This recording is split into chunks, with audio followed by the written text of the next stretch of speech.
Ma manco vi devo dire niente, amici bellini, è solo lo sapete. Mi sento in colpa se poi è tipo 5-6 mesi che non salto un giorno, almeno così credo, poi può essere che sia capitato. Ma insomma, archiviamo e vi posso dire questo. Iscrivetevi al canale, nessuno si vede sto video perché è troppo tardi di sera, non ci sono notizie. Però vi voglio dare la tranquillità perché quando ci sono le nazionali e a volte è difficile anche vederle le partite, però c'era Kevin contro Elmas, De Bruyne contro Elif, e insomma ho fatto di tutto e me la sono un po' guardata. La Macedonia esulta alla fine perché lo 0-0 premia loro, hanno fatto una partita solo difensiva. Elmas ovviamente ha avuto un paio di palle per fare qualche contropiede, ma è stato circondato da milioni di belgici e quindi non poteva fare nulla. Però alla fine ci stanno le immagini dove si salutano e si abbracciano Elmas e De Bruyne, il che è una bella storia, cioè il passato che poi è ritornato a essere presente con il futuro che poi rappresenta il passato di un giocatore pazzesco, che è ancora un giocatore pazzesco, e ci tengo, e se ha senso questo video è semplicemente per dire che anche con Garzia nel senso che poi ci sono allenatori più o meno credibili. Se andate a vedere SofaScore, il Belgio lo porta 4-1-4-1.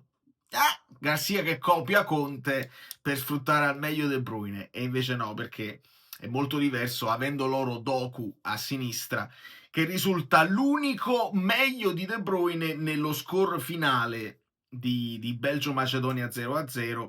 De Bruyne chiude con un punteggio, no, li sapete i punteggi, di 8.5, fa 102 tocchi, 7 passaggi chiave. Non so se vi rendete conto di che significa 7 passaggi chiave, cioè devono essere gli altri un po' più bravi intorno a lui. 9 su 10 passaggi lunghi completati, un tiro parato, un tiro dalla distanza di sinistro, su duelli a terra 4 su 8 li vince, e anche un duello aereo 1 su 1 lo vince.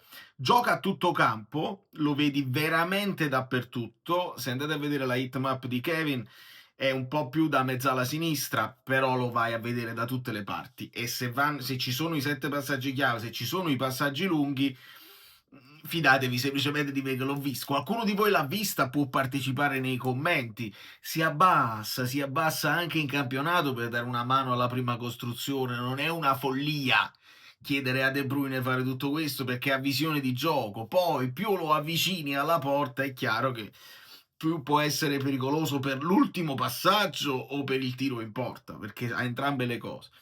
Però io devo continuare a sottolineare i duelli, il cartellino giallo che si prende perché se ne stava scappando uno e De Bruyne ci mette il piede. I cartellini gialli che piacciono a me, quelli là dove dici spendilo il giallo, lo sai che ti prenderai il giallo perché magari l'avversario sta davanti a te e quindi sei in ritardo. Lo spendi, è un fallo intelligente, è un fallo che non fa ripartire gli avversari, è un fallo che io apprezzo, che si fa apprezzare. Quindi distruggo tutto. Ottimo, nonostante lo 0-0 stia stretto al Belgio, e sicuramente mi pare che in classifica stanno sotto addirittura la Macedonia, ma ci interessa poco.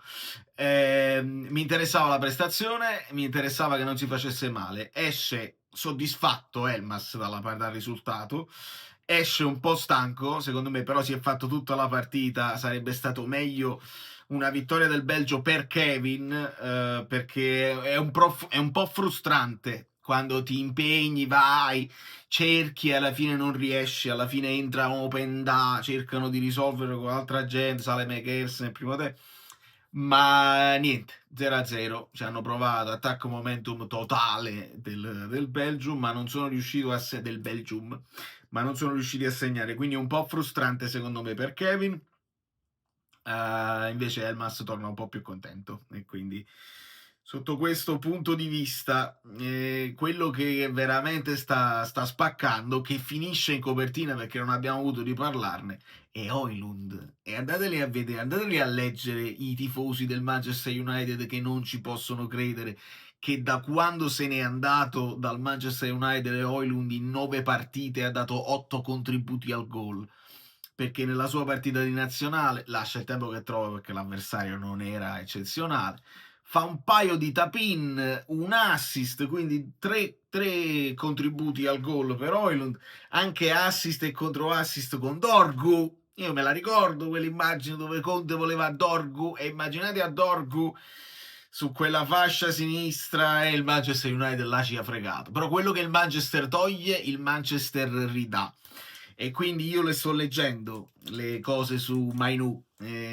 Non mi sembra impossibile, non mi sembra più niente impossibile, perché che il Napoli ci ha provato gusto probabilmente a prendere giocatori dalla Premier che magari lì non vengono valorizzati e tu puoi valorizzarli. Quindi le nazionali tiriamo il sospiro di sollievo, manca ancora una settimana al ritorno al campionato, non ce la faccio più. Lasciate il like solo per darmi una mano a resistere a queste giornate senza notizie, senza poter parlare del nostro Napoli. Grazie a tutti quelli che hanno visto il video di ieri, un recap che mi dà un quadro della Serie A, così non mi dimentico quali sono i nostri avversari.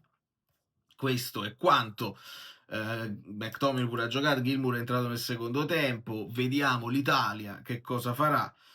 L'Italia piccolina, quella di Marianucci, stava sul 3-0, là non ho seguito, mi potete dire voi, ma io faccio questo video giusto per mettere in copertina tutti i nostri rossi, che però quando vestono azzurro per me sono più belli. A proposito, ho fatto un video su Fluidzot, ma non vedrete, se siete curiosi, ve lo andate a vedere, tutti i nuovi Kit Robbins da New York. Valerio Fluido è tutto, vi abbraccio e vi bacio.